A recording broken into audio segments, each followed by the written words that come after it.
Why isn't it better, Governor Palin, to spend $700 billion helping middle-class families who are struggling with health care, housing, gas, and groceries?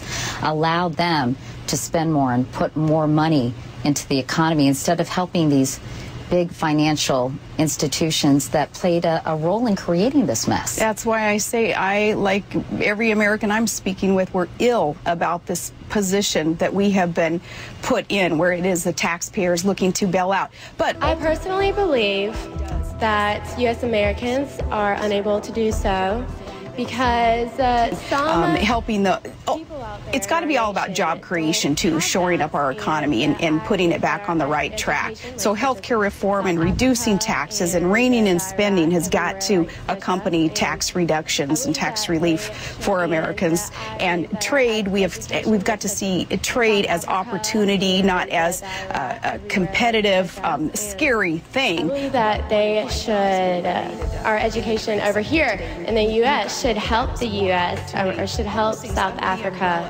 And job creation. This bailout is a part of that. Build up our future for our children. Thank you very much, South Carolina.